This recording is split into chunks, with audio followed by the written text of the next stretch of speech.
Se você chegou antes das minhas boas-vindas iniciais, então seja bem-vindo de novo. Meu nome é André, sou pastor da igreja e sempre uma alegria ter você com a gente. Que bom que você tirou tempo do seu domingo, do seu fim de semana, antes da gente entrar na correria, para você parar diante de Deus e para a gente poder louvar a Deus, a gente poder encher o coração dele, estudar a palavra juntos. Eu creio que Deus tem algo para nós essa noite. Você crê nisso? Amém.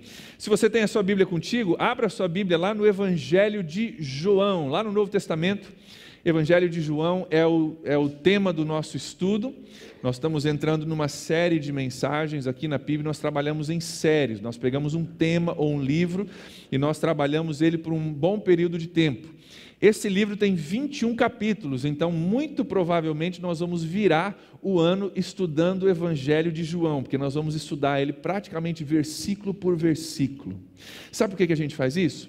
Porque em vez de a gente pegar um versículo lá do meio do Evangelho de João, que a gente nem sabe o que estava acontecendo, sobre o que estava falando, a gente puxa aquilo e faz daquilo alguma coisa que não é. Quando a gente estuda metodicamente a Bíblia, a gente começa a entender que o que está no capítulo 5 tem a ver com o que aconteceu lá no capítulo 3. A gente consegue entender com maior riqueza a palavra de Deus e aplicá-la às nossas vidas. Então nós vamos começar hoje. Se você está chegando agora aqui na igreja, aqui na PIB, você chegou num momento maravilhoso, porque nós estamos no começo de uma série, você pode já entrar de cabeça com a gente e pegar tudo que vai acontecer aqui. O livro é o Evangelho de João. Na realidade é o Evangelho de Jesus de acordo com João.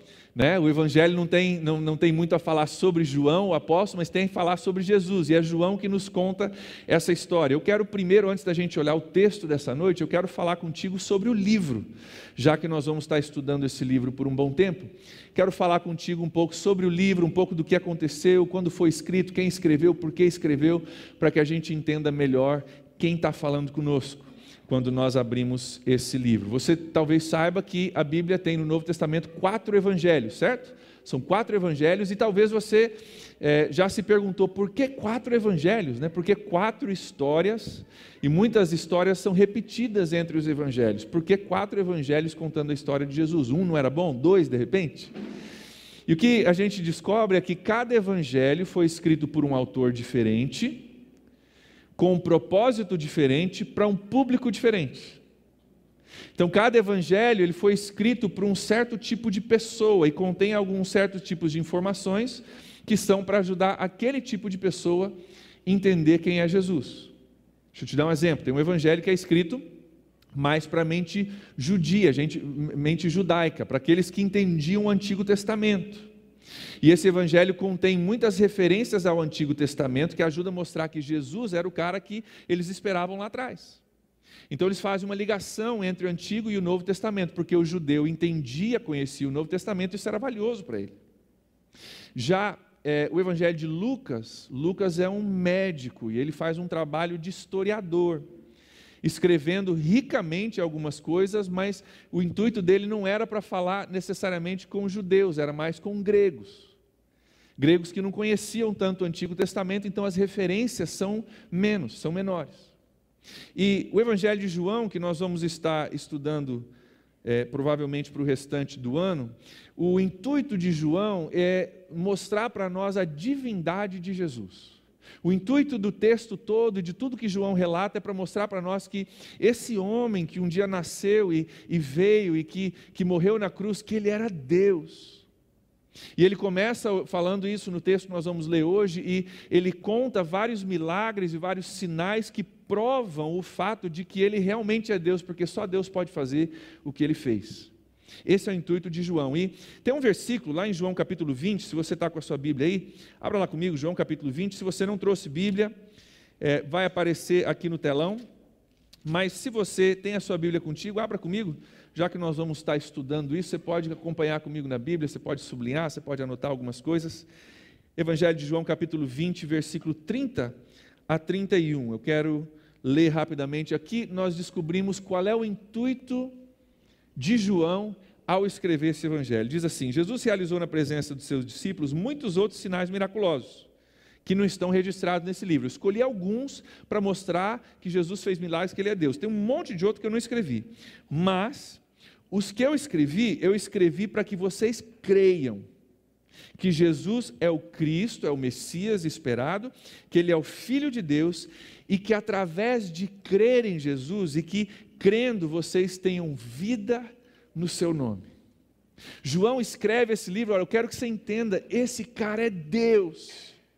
E eu quero que você creia nisso, que você entenda isso, que você dependa nisso e que você tenha vida através da sua crença em Jesus. Eu quero falar um pouquinho sobre essa palavra crer que aparece nesse versículo e nós vamos vê-la recorrendo várias vezes. No Evangelho de João, a palavra crer aparece 98 vezes em 21 capítulos. 98 vezes em 21 capítulos, é muita coisa, porque é o foco de João, que nós possamos crer, para que você creia, o Evangelho de João é focado inteiramente nisso. O que João quer dizer quando ele diz crer, hein? Será que é acreditar que Jesus um dia realmente nasceu e viveu, e que realmente houve uma figura histórica chamada Jesus de Nazaré, e ele realmente morreu numa cruz, lá na Palestina? Será que é isso? Será que é simplesmente a gente admirar Jesus? Poxa, que cara legal, ele ensinou boas coisas, a gente deve buscar agradar ele, imitar ele. Será que é isso que João quer passar para a gente? Você sabe que acreditar que ele viveu é importante, buscar imitar Jesus é importante, é bom, é valioso. Todas essas coisas são boas, mas o crer é muito mais profundo do que isso. E hoje eu quero falar contigo sobre o que é crer, e eu quero aplicar essa palavra crer para as nossas vidas e para as nossas realidades no fim dessa mensagem. Quando João diz crer, quando na Bíblia diz creia em Jesus e você vai ser salvo, não está dizendo acredite em Jesus. A palavra crer no grego é a palavra pisteuo, e ela tem dois sentidos. O primeiro é você olhar algo que é verdade, chegar à conclusão de que isso é verdade, eu creio nisso, eu reconheço que isso é a verdade, é uma coisa mais mental, mais cerebral, isso é a verdade, eu chamo a verdade de verdade. Então você precisa analisar os fatos, chegar às suas conclusões para poder crer mentalmente. Mas essa palavra pisteu, ela vai além da mente, ela vai ao coração. Essa palavra também carrega o sentimento de você não somente entender e não somente concordar mentalmente, mas de você depender no fato de que isso é verdade, de você apoiar a sua vida nessa verdade, de você confiar a sua vida a esta verdade que você concluiu ser verdade. Então, no nosso relacionamento com Jesus, não é somente crer que um dia Ele viveu, acreditar nisso, mas é dizer, cara, eu vou viver a minha vida como se isso aqui fosse verdade. Eu vou alterar as minhas prioridades para serem essas prioridades, porque eu creio que isso aqui é verdade. E um dia, quando for o meu dia de ser levado para a presença de Jesus, eu vou fechar os meus olhos em paz, porque isso aqui é verdade. Isso é crer, não é só acreditar, é colocar o peso da minha vida sobre algo que eu determino ser verdadeiro, e eu confiar, eu depender nisso. Quando a Bíblia diz crer em Jesus, está dizendo, cara, viva a sua vida baseado nessa verdade, dependa nisso para a sua realidade, dependa nisso para a sua sobrevivência, dependa disso para você tomar suas decisões, para você decidir suas prioridades, para você viver a sua vida aqui na terra. Hoje, na igreja, tem muita gente que crê, que acredita em Jesus, que vem, que concorda, que dá um amém, que diz que é verdade, mas não depositam sua total confiança de que Ele realmente é tudo que a Bíblia diz que Ele é. E eu quero nos desafiar hoje, porque muitas vezes isso acontece com a gente sem a gente nem perceber. A gente está aqui, a gente sabe tudo, talvez algumas coisas que eu vou falar para você hoje você já sabia de cor e salteado, e a gente se acostuma com a pessoa de Jesus e com o ambiente religioso, a gente esquece com quem é que a gente está falando quando a gente ora a Deus. A quem é que nós estamos pedindo ajuda quando a gente clama por ajuda? No nome de quem nós estamos orando quando nós oramos em nome de Jesus? E quando a gente crê de verdade que Ele é isso que o Evangelho de João vai nos revelar, isso começa a mudar a nossa vida de dentro para fora. A minha oração é que através desse estudo nós possamos fazer as duas coisas, possamos entender mentalmente um pouco mais de quem é Jesus, e porque entendemos um pouco mais, nós possamos entregar mais os nossos corações a Ele. Você quer isso também? Essa é a minha oração para nós como igreja. Deixa eu falar um pouquinho para você sobre a importância desse livro que está contido na Bíblia que nós vamos estudar. Martinho Lutero, há 500 anos atrás, um dos grandes reformadores da igreja, um revolucionário, um homem que mudou o mundo ocidental com a sua teologia e o seu protesto de algumas coisas que aconteciam na igreja, ele falou o seguinte: se fosse possível eliminar todas as cópias da Bíblia do mundo, fosse possível pegar todas as cópias digitais impressas, queimar todas, não existisse mais Bíblia, mas a gente conseguisse salvar somente o livro de Romanos e o Evangelho de João, o cristianismo continuaria. Se a gente tivesse somente o livro de Romanos e o Evangelho de João, nós teríamos o básico necessário para entender quem é Jesus e para poder caminhar com Ele. O Evangelho de João e o livro de Romanos. Claro que todos os livros da Bíblia são importantes, todos eles são inspirados por Deus, todos eles têm o seu lugar. Mas esses livros são os livros que nos ensinam as coisas fundamentais sobre a vida com Deus. Então, entre todos os livros da Bíblia, é um dos dois, pelo menos na opinião de Martinho Lutero e na opinião de muitos, é um dos dois mais importantes. O autor desse livro é João, o apóstolo João, um dos 12 que caminhava com Jesus. Mas ele não somente era um dos 12, ele era um dos 3. Você talvez não saiba disso, mas entre os 12 tinha 3 que eram mais próximos de Jesus. E se você foi criado na igreja, você talvez aprendeu aquela musiquinha que eu aprendi: Pedro, Tiago e João num barquinho, né? Alguns de vocês sabem, agora estão com vontade de terminar de cantar. Pode parar, depois você canta em casa. Pedro, Tiago e João eram 3 que eram mais próximos de Jesus. Inclusive, quando Jesus está lá no Getsemane, ele está orando antes da sua morte, ele sabe que está vindo, é lá que sai sangue do corpo dele, da dor, da tribulação que ele ia sentir. Ele chama Pedro, Tiago e João e diz: vem comigo aqui, eu vou orar, fica aqui e ora comigo. Tudo bem que eles caíram no sono, Jesus voltou, eles estavam dormindo, falou: não dorme não, vigia, eu vou lá orar, mas daí voltaram, estavam dormindo de novo, não sei se eram muito bons amigos, mas eram os mais próximos dos 3 de Jesus, Pedro, Tiago e João. João está entre esses 3 mais íntimos. E além de estar entre esses 3 mais íntimos, ele também era extremamente afetuoso com Jesus. Inclusive, alguns diriam que talvez ele fosse o discípulo mais próximo, mais íntimo de Jesus. Ele se descreve no Evangelho de João. Ele diz, ele não dá o nome dele, ele diz o discípulo que Jesus amava. Ele nunca diz, eu sou João, ele diz o discípulo que Jesus amava. Ele fala do amor de Jesus, é assim que ele se define no livro, o discípulo que Jesus amava. Lá na ceia, a gente vê isso no capítulo 13, na última ceia, aquela ceia que a gente, você pensa tradicionalmente, Jesus está antes de morrer e ele está partilhando da ceia ali, João encosta a cabeça no peito de Jesus. Momento de intimidade com Jesus entre os 12 ali, mas ele estava encostado no peito de Jesus. No capítulo 19, nós vemos Jesus na cruz, ele está olhando para Maria, sua mãe. Nessa altura do campeonato, muito provavelmente José já havia morrido, alguma coisa havia acontecido com José, porque José não está na história da crucificação de Jesus, mas Maria está ali presenciando isso, e Jesus na cruz, ele olha para João e ele diz: João, está aqui sua mãe. João, eu vou morrer. E durante esse período eu preciso agora que você cuide da minha mãe. E ele diz: João, estou passando a responsabilidade de cuidar da minha mãe viúva para você. Se você tivesse uma mãe viúva e você tivesse prestes a morrer, quem que você escolheria para cuidar da sua mãe? Um amigo íntimo? Uma pessoa confiável? Uma pessoa responsável? Uma pessoa que você conhece bem de perto, não é verdade? Esse é o João que nos escreve. Esse cara que não conhecia Jesus só de longe, ele conhecia Jesus de reclinar sobre o peito dele, ele conhecia Jesus de Jesus escolher entre todos que poderia escolher: você cuida da minha mãe. Quando Jesus ressuscita, correm as mulheres lá para o túmulo, eles têm aquela primeira visão, elas voltam para contar para os discípulos, ninguém acredita nelas, então Pedro e João correm para o túmulo para ver essa realidade que Jesus tinha ressuscitado. Pedro chega lá com João, ele é um dos primeiros a ir para o túmulo. E ele muito provavelmente era a pessoa mais afetiva para com Jesus entre os 12. A linguagem desse livro, se você fosse ler esse livro na linguagem original, que foi escrito no grego, você ia ver uma linguagem muito simples.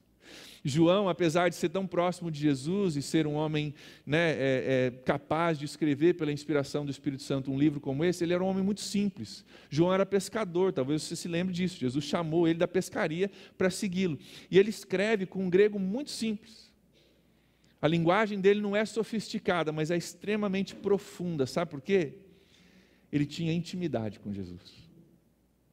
Era um homem simples, mas um homem que tinha intimidade com Jesus. Ele escreveu esse livro por volta do ano 80, entre 80 e 95 depois de Cristo. Mais ou menos a base de quando esse livro foi escrito, 80 a 95 depois de Cristo, ou seja, 50 a 60 anos depois da morte e da ressurreição e da ascensão de Cristo. 50 anos depois, João escreve esse evangelho. A grande maioria dos estudiosos acreditam que os outros discípulos já haviam todos morrido. Detalhe, entregues à sua vida, foram mortos pelo evangelho. Todos eles já tinham morrido, e João aqui ele já está na sua velhice. Ele está no fim da vida e todos os outros que caminharam com ele já morreram, Jesus já ascendeu, sobrou ele, é o único dos 12 daqueles assim, testemunhas oculares que estavam ali, e ele escreve esse evangelho nessa idade, já tendo passado todo esse tempo. E é interessante porque você pensaria, poxa, o cara, se Jesus não fosse de verdade, talvez a gente leria nesse evangelho de João dizendo, cara, passou-se o tempo, 50 anos, a gente era empolgado, a gente era jovem, cheio de energia. Sabe aquele jovem idealista, assim, que acha que, nossa, nós vamos revolucionar o mundo e tudo vai mudar, a gente era super idealista, super jovem, cheio de energia, a gente se empolgou com esse negócio de Jesus, a gente achou que ia virar o mundo de cabeça para baixo, que Jesus era o Filho de Deus, e a gente meio que assim, a gente se empolgou, e passamos do limite. Hoje eu tenho já, minha idade, já passaram 50 anos, a galera já morreu, e eu vejo que não é bem assim, a gente, vamos com mais calma, vamos com moderação. A sabedoria da vida, assim, me ajudou a ser mais moderado, mais tranquilo, entender que eu era jovem, estava empolgado demais. Mas sabe o que é interessante? A gente não lê nada disso no Evangelho de João.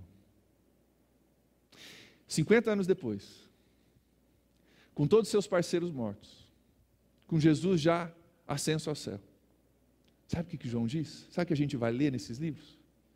Cara, Jesus Cristo é o Filho de Deus, Ele mudou a minha vida, Ele mudou o mundo, Ele pode mudar a sua, Ele é a luz do mundo, Ele é o pão da vida, você precisa acreditar nele, Ele vai virar a tua vida de cabeça para baixo. Eu creio mais enfaticamente que Ele é quem Ele diz que Ele é, do que eu cria lá quando eu era jovem. Ele é extremamente enfático, esse cara é o Filho de Deus, Ele é a luz do mundo, Ele é a solução dos problemas. Você precisa crer nele, você precisa depender nele, você precisa jogar a sua vida para cima dele, que Ele vai te segurar. Ele é mais enfático talvez do que nunca a respeito de Jesus. Eu acho isso muito significativo. Hoje nós vamos estudar os primeiros 18 versículos do primeiro capítulo do Evangelho de João. Esses primeiros 18 versículos, eles são chamados comumente de prólogo do livro. Essa palavra prólogo, ela vem do teatro grego daquela época. Haviam peças de teatro, que muitas vezes eram feitas naqueles anfiteatros. Se você já estudou um pouco de arqueologia, tem aqueles anfiteatros naquele lugar do mundo, e peças de teatro eram feitas ali. O prólogo era um momento, no começo da peça, em que os principais personagens da peça eram introduzidos. Então, subiam no palco os principais personagens para que se entendessem quem são os principais personagens. E daí, então, começava a história, começava a peça. Esses primeiros 18 versículos são o prólogo desse livro, onde João nos apresenta, antes de começar a contar as histórias, ele nos apresenta o personagem principal. Personagem principal não somente desse livro, mas personagem principal de toda a história da humanidade, Jesus Cristo. E João nos apresenta nesse prólogo um Jesus Cristo que eu quero olhar em detalhe contigo. Se você puder olhar comigo, Evangelho de João, capítulo 1, a partir do versículo 1. Nós vamos lendo e discutindo à medida que nós lemos. Diz assim: no princípio era aquele que é a palavra. Ele estava com Deus e ele era Deus. Ele estava com Deus no princípio. Versículo 3. Todas as coisas foram feitas por intermédio dele. Sem ele, nada do que existe teria sido feito. Algumas coisas que eu quero chamar a sua atenção. Ele diz assim: no princípio, lá no começo, o personagem principal desse livro, ele já estava lá. Ele não vem de um princípio, ele não foi criado no princípio. Quando houve o princípio, quando o tempo começou, quando matéria foi formada no nosso universo, ele já estava lá. Ele está introduzindo aqui Jesus já de cara como divino. Ele não é uma criação, ele é o Criador, ele é eterno, ele estava lá antes de qualquer outra coisa existir, estava ali Jesus. O princípio era aquele que é a palavra. Talvez a sua Bíblia, ou se você foi criado na igreja, você talvez esteja acostumado com o termo verbo, em vez de palavra. O princípio era o verbo. O verbo é uma palavra de ação, ela gera ação. Está dizendo a palavra de Deus, Jesus Cristo estava lá no princípio.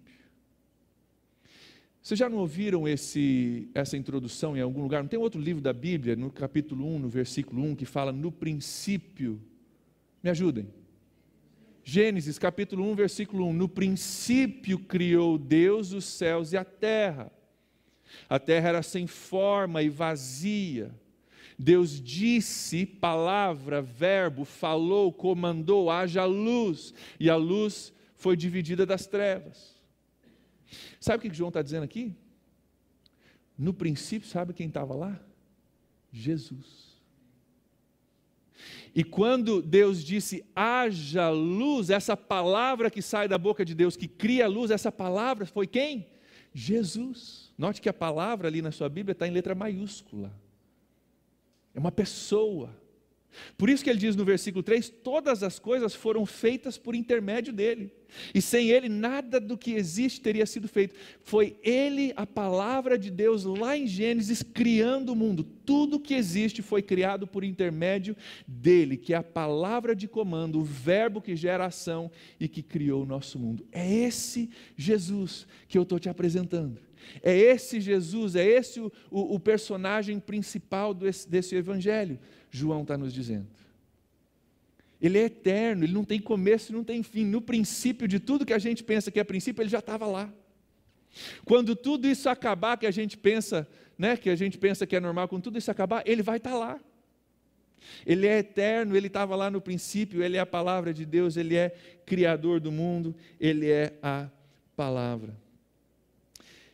Esse termo palavra, o verbo na sua Bíblia, no grego é a palavra logos. E João está fazendo uma coisa bem interessante aqui ao escrever esse livro. Ele está emprestando um termo da filosofia grega que já existia, já era usado há uns 300 anos antes dele escrever isso.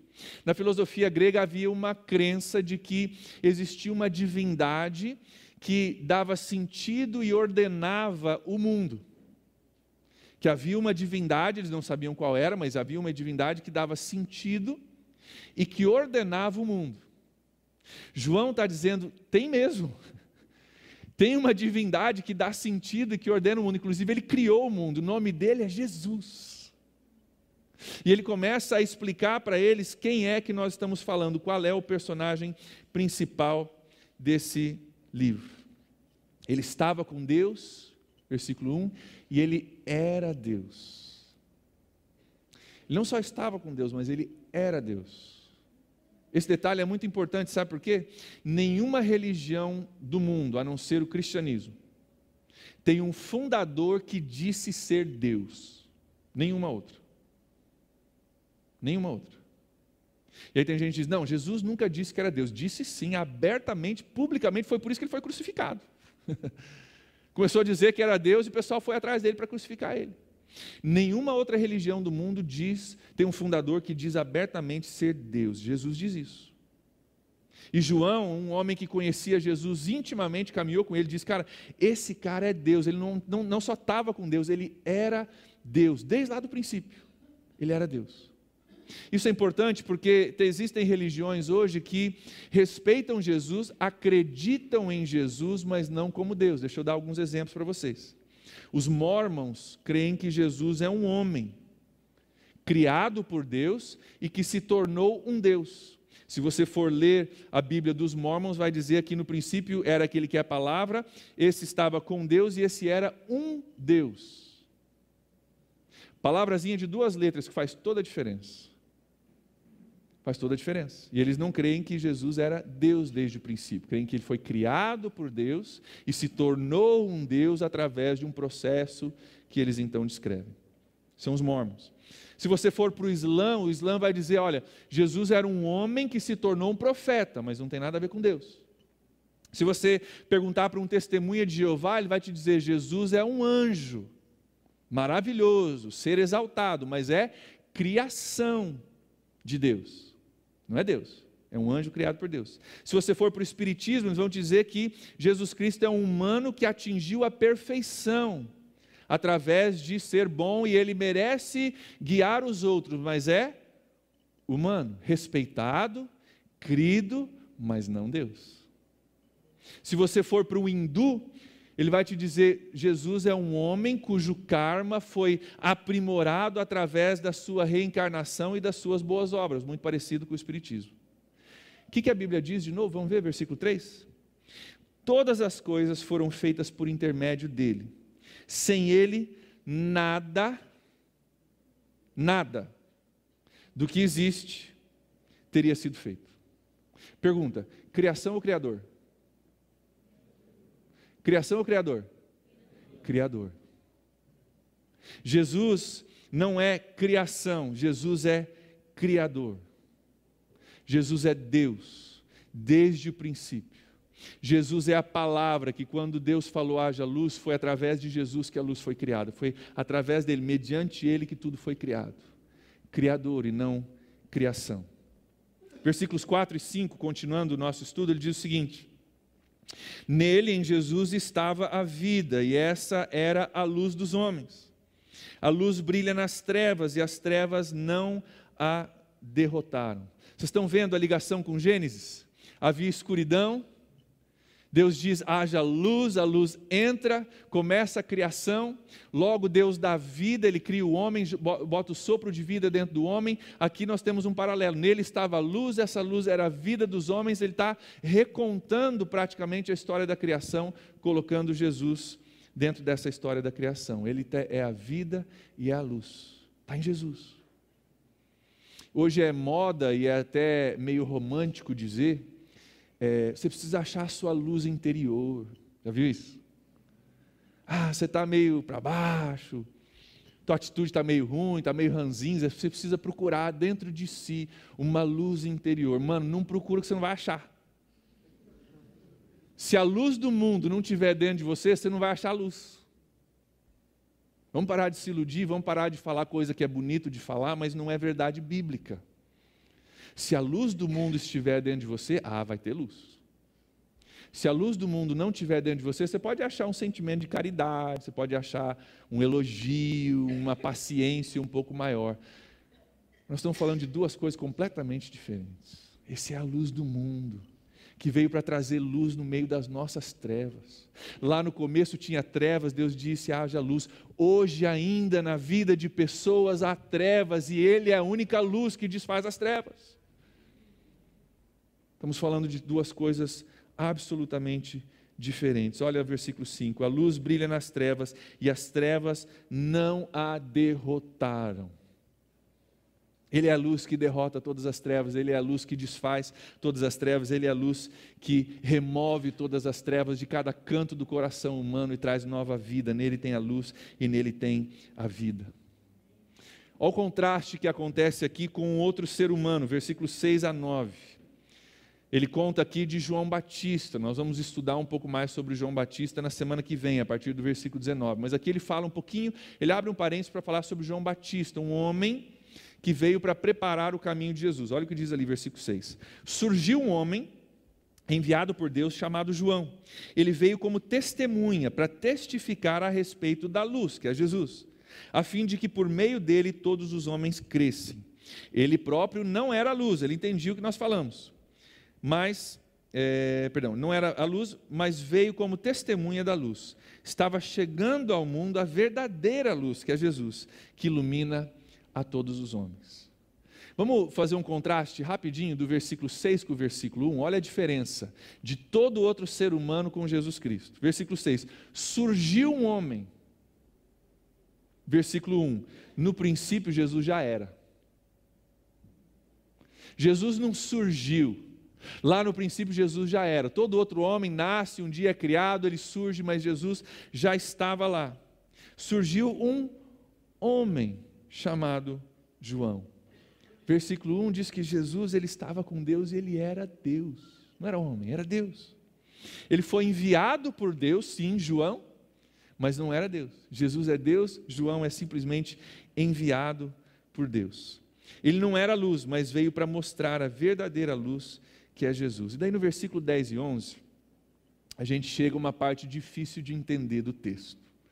Difícil de acreditar, de entender não, mas de acreditar. Versículos 10 e 11 diz o seguinte: aquele que é a palavra estava no mundo, ele veio para o mundo, e o mundo foi feito por intermédio dele. Nós vimos isso no versículo 3, tudo que foi feito por intermédio dele. Mas o mundo não o reconheceu. Ele criou o mundo, tudo que existe foi criado através dele. Ele vem para o mundo e quando ele está no mundo tem um grupo enorme de pessoas, a grande maioria que nem reconhece. Que a pessoa que me criou, que soprou o sopro de vida dentro de mim, está caminhando aqui no nosso meio, eu nem vi, nem reconheci, passou em branco. Versículo 11, veio para o que era seu, porque ele criou todas as coisas, mas os seus não o receberam. Alguns dos líderes religiosos da época de Jesus foram os mais veementes na hora de crucificá-lo, porque eles não conseguiam recebê-lo como luz do mundo. Não encaixava nos padrões deles, estava fora da caixinha e eles não entendiam isso como ser possível. Isso aconteceu na época de Jesus, isso acontece ainda hoje. Não acontece? Pessoas que você pode falar de Jesus, você pode trazer para a igreja, e tem pessoas que simplesmente não conseguem conhecer Jesus, estão cegos para essa realidade. Parece que não conseguem enxergar aquilo que a gente enxerga, parece que não conseguem receber aquilo que é a verdade, não conseguem entrar na cabeça e no coração deles. Versículo 4, 7 e 9 fala que ele é a luz do mundo, para que através dele todos pudessem crer, é a luz de todo que ilumina todos os homens. Ele deixa claro, João, que Jesus veio para todos, ele é a luz que ilumina todos os homens, mas não confunda pensando que só porque Jesus veio, todos os homens aceitam Jesus e são salvos por ele. Versículos 10 e 11 deixa claro, alguns não o receberam. Ele veio para todos, ele está disponível para todos, a luz está aqui para alcançar a todos, mas alguns recebem e outros não recebem aquilo que Jesus veio fazer. Mas olha o versículo 12 e 13 comigo, que maravilhoso. Contudo, marca uma mudança, mas, contudo, aos que o receberam, aos que creram no seu nome, deu-lhes o direito de se tornarem filhos de Deus. Peraí, pastor, mas todo mundo é filho de Deus. Todos são criatura de Deus. Mas nem todos são filhos de Deus. Olha o versículo 13. Os quais não nasceram de descendência natural, nem pela vontade da carne, nem pela vontade de algum homem, mas nasceram de Deus. Existem dois nascimentos. O primeiro é o da carne, da vontade natural, do desejo do homem. Onde a sua vida foi gerada, o seu corpo foi gerado, Deus estava nisso? Estava. Esse é o nascimento natural. Jesus veio para que nós crescêssemos e em crendo, houvesse na nossa vida um novo nascimento. Não é o nascimento da carne, é o nascimento que vem de Deus. Assim como lá no começo Ele soprou o sopro de vida e gerou vida, e a humanidade começou a ser formada, Ele vem de novo na pessoa de Jesus Cristo para que haja nova vida, uma nova criação dentro de nós, uma nova vida brotando dentro de nós. Nós chamamos isso, no meio de igreja, de novo nascimento, de você nascer de novo. Poxa, mas eu já nasci, eu já tenho idade. Mas você pode nascer de novo, não mais desse nascimento de corpo, mas nascer de Deus. Gente, quando tem alguém que nasceu de novo, é uma delícia. Fiz o casamento de um casal ontem. O casal está na igreja há pouco tempo. Eles nasceram de novo. A menina não consegue parar de falar de Jesus. Está lá na frente, todos os convidados, ela está lendo os votos dela lá. Ela falou mais de Deus do que do marido dela. E Deus vai nos ajudar, e Deus nos iluminou, e eu falei para elas, quando eles chegaram no altar para mim, eu olhei para eles e falei, cara, Deus fez tanta coisa em pouco tempo, não fez? Ela falou, pastor, fez, está fazendo tanta coisa em tão pouco tempo, porque Jesus veio para que houvesse um segundo nascimento, não um nascimento normal que todos nós temos, mas tem um segundo nascimento que nem todos nós temos, mas nós podemos ter em Cristo Jesus. E o intuito de Jesus, e o intuito dessa carta é que nós entendamos isso e possamos viver isso, o novo nascimento. Continuando no versículo 14, aquele que a palavra tornou-se carne e viveu entre nós, aquele que estava lá no começo, aquele que foi o Criador, lá em Gênesis capítulo 1, o Criador entrou na criação, João está dizendo. Ele entrou na criação, o eterno que estava lá desde o princípio, ele entrou no tempo e no espaço junto com a gente, e ele se encarnou, ele veio em carne junto com a gente. Lembra que lá no Gênesis, Deus andava com o homem no jardim antes do pecado, lembra disso? Deus andava com o homem no jardim no fim do dia, lembra dessa história? O que João está dizendo aqui para a gente é o seguinte, Deus voltou. Deus caminhava com a gente lá no jardim, Deus tirou, não tinha pecado, nós caminhávamos em intimidade. Deus voltou em carne para tirar o pecado de novo, para que a gente caminhe com Ele em intimidade de novo. A palavra, o verbo, Jesus Cristo, Ele se fez carne, Ele veio caminhar com a gente de novo. Ele veio para que a gente pudesse nascer de novo. Ele veio para recomeçar uma criação, a luz entrou nas trevas de novo, como lá no começo.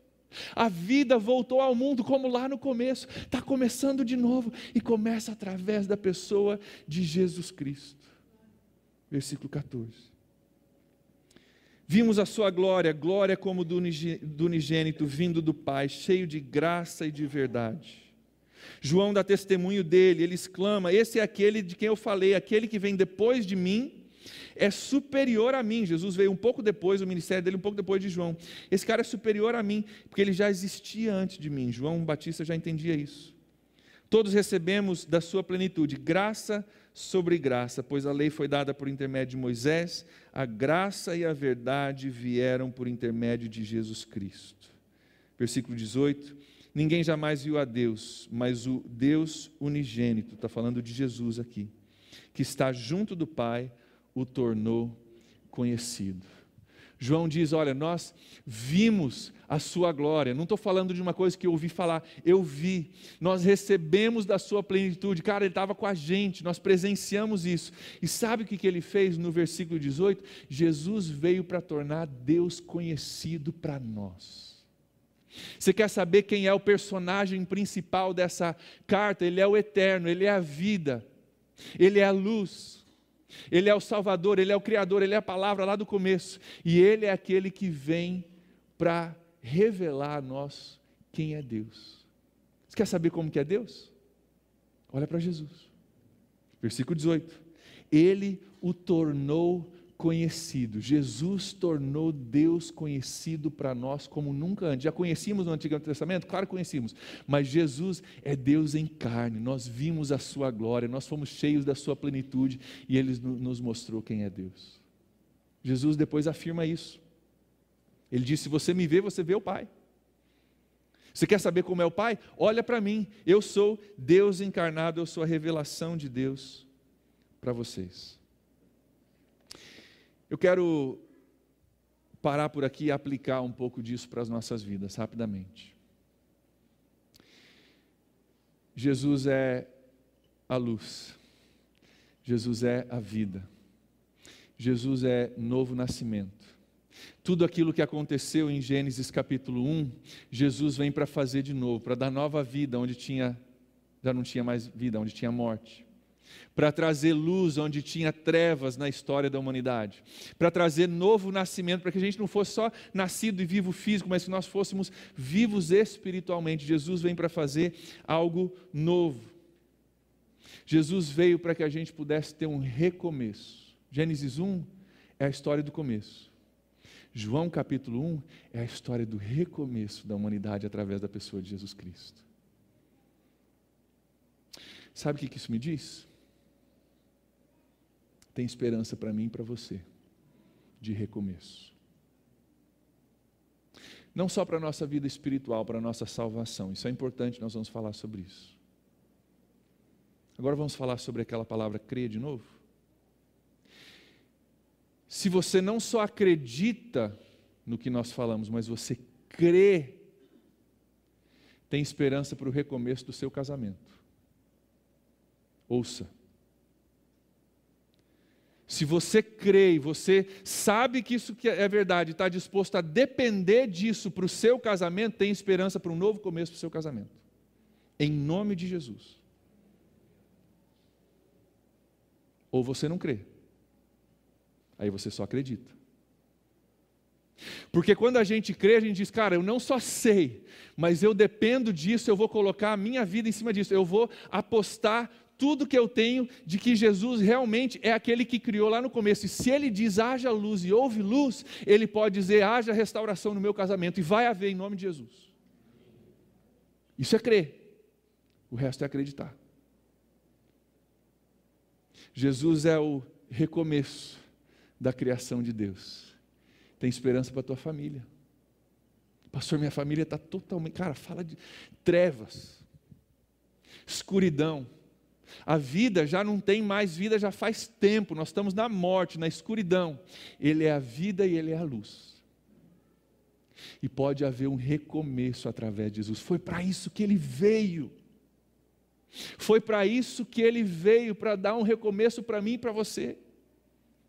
Ele não veio para instituir uma religião. Ele não veio para encher igreja. Ele não veio para se tornar famoso e nem para deixar um livro simplesmente. Tudo isso é para que nós pudéssemos crer.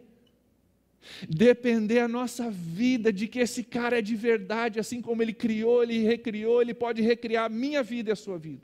O meu casamento e o seu, a minha família e a sua esperança e a minha também. Eu preciso te desafiar hoje à noite a você crer de verdade. Porque a gente sabe um monte de coisa de Jesus. E às vezes as coisas que a gente sabe não faz diferença nenhuma na nossa vida. A gente sabe que Jesus pegou 5 pães e 2 peixinhos e alimentou 5.000 pessoas, mas a gente se preocupa com um monte de coisa. Como se não fosse verdade. Isso foi escrito para que vocês creiam, e em crendo que vocês tenham vida em Cristo Jesus. Vamos crer hoje à noite? Vamos crer e vamos depender para o seu casamento, para a sua família, para o seu emprego, para a sua saúde, de que esse Criador do mundo, para Ele é fichinha recriar. Para Ele é fichinha dar nova vida. Para Ele é fichinha trazer luz onde tem trevas. Para Ele é fichinha restaurar e começar algo novo, haver novo nascimento no seu coração. 2 coisas rápidas antes da gente orar. Primeiro, se você conhece Jesus de ouvir falar, e essa história de nascer de novo, você não tem a menor ideia do que a gente está falando. Hoje você pode experimentar isso. Se você estiver pronto e disposto a crer que Jesus é o Filho de Deus, que Ele traz luz em meio às trevas, que Ele é o Salvador, que Ele é o Criador, que tudo foi feito por intermédio dEle, inclusive você, e que Ele realmente viveu e morreu numa cruz para que você pudesse ter vida e vida em abundância, está em João 10:10. Hoje pode ser o seu dia de você dizer: eu quero não somente acreditar, eu quero crer, eu vou entregar a minha vida para essa realidade, eu vou começar a viver como se isso fosse verdade. Se você não conhece Jesus ainda, essa é uma decisão que só você pode tomar, e hoje pode ser o dia de um novo nascimento para você. De você descobrir que tinha uma parte dentro de você que estava totalmente morta. Você está vivo, respirando, caminhando, mas tem uma parte dentro de você que, cara, parece que não funciona. Hoje você pode sentir uma vida nova de Deus saindo de dentro de você, uma nova esperança, uma nova realidade, uma nova vida produzida por Jesus Cristo. Se você decidir entregar a sua vida para Jesus, isso pode acontecer. Segunda coisa, antes da gente orar, eu quero te desafiar. A você que tem uma situação na sua vida que você tem acreditado, mas você não tem crido. E você precisa hoje reconhecer: cara, eu falo que eu creio, mas nessa área, eu já pendurei a esteira, eu já entreguei, eu já desisti, eu já não... Quando a gente ora em nome de Jesus, é no nome desse Jesus que a gente está orando. Quando a gente diz: a minha família tem sim solução, em nome de Jesus, nós estamos falando no nome do Eterno, no nome do Criador de todas as coisas, daquele que é a luz do mundo, é no nome dEle que nós falamos, é no nome dEle que nós oramos, e é a Ele que nós entregamos as nossas situações que parecem impossíveis. E se você precisa fazer isso como você talvez não tinha feito antes, hoje eu quero te desafiar a fazer isso. A você reconhecer: cara, não estou crendo. E hoje eu entendi alguma coisa, ou eu passei a lembrar algumas coisas sobre o personagem principal. E se isso é verdade, eu quero depender disso, para o meu casamento, para a minha família, para a minha saúde, para as minhas finanças, para aquilo que Deus precisa fazer na minha vida. Feche seus olhos comigo, vamos orar?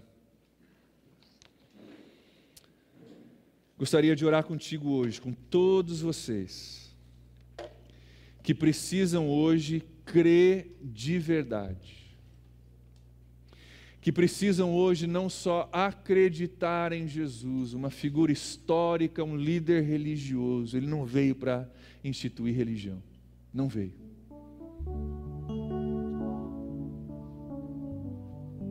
Ele veio para que você creia e que em crendo você tenha vida, na sua vida pessoal, vida através de um novo nascimento, de você entregar a sua vida para Jesus. Jesus, eu quero te entregar a minha vida, não quero só acreditar que o Senhor existe, não quero só vir na igreja, eu quero te entregar a minha vida. E Ele vem, Ele gera nova vida dentro de você.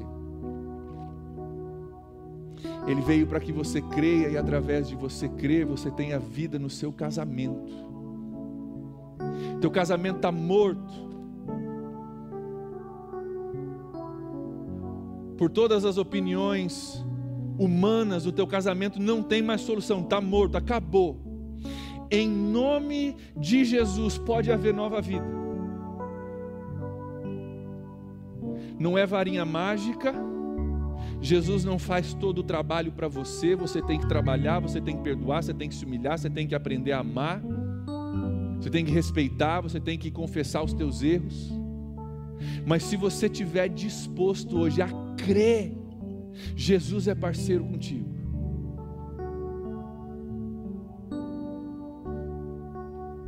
Você crê ou não crê? Você crê ou acredita? Tem muita gente aqui, antiga de igreja. Eu não falei nada novo para você hoje. Você já sabe tudo isso de cor e salteado, mas hoje você entende que você precisa começar a crer, como você não crê há muito tempo. Ele veio para que você possa crer, e em crendo ter nova vida na sua família, nos relacionamentos que estão destruídos, na escuridão, na morte que tem dentro da sua família. Ele quer criar algo novo hoje. Ele quer dizer: haja luz na sua família, haja restauração na sua família, haja vida. Ele quer soprar o sopro de vida dele, como lá em Gênesis, agora, de novo, na sua família. E se você estiver disposto a crer e a entregar, é a esse Jesus que você entrega.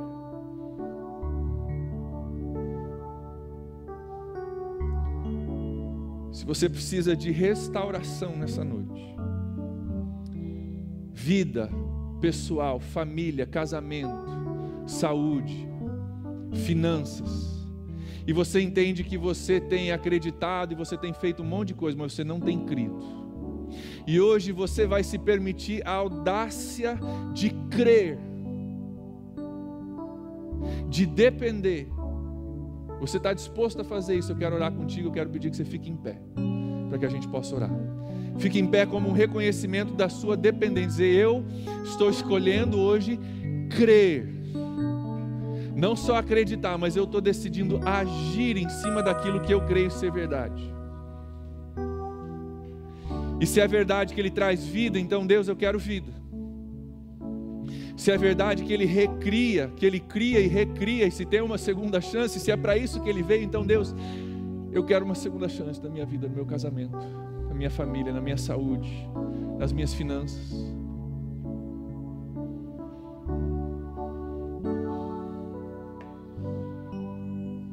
Se você crê, fala você com Deus aí, Deus, eu creio. Deus, eu creio. Fala com Deus, Deus, eu creio. Aos olhos humanos parece impossível. Assim como lá no começo a história é impossível. Assim como Jesus encarnado entre nós é impossível. Deus eterno entrando no tempo. O Criador de todas as coisas entrando na criação parece impossível. Mas Deus, hoje eu decido crer que contigo não tem nada impossível. Aí a gente começa a entender aqueles versículos: não há nada impossível para aquele que crê. Em Deus não existe nada impossível. Porque você está em pé hoje em cima de uma impossibilidade, matéria criada do nada, planeta Terra. Você está respirando hoje, é fato de que Deus faz o impossível. Ele toma o pó da terra, Ele respira sobre as narinas do homem, dá sopro de vida. Isso é impossível, mas Ele fez. Nós estamos aqui porque um dia o Deus eterno se encarnou, habitou entre nós, morreu numa cruz para a nossa salvação. Isso é impossível, mas Ele fez. E aquilo que parece impossível para você, Ele pode fazer, se você crer. Se você se humilhar, se você depender, se você buscar, se você fizer a tua parte, Ele é parceiro contigo.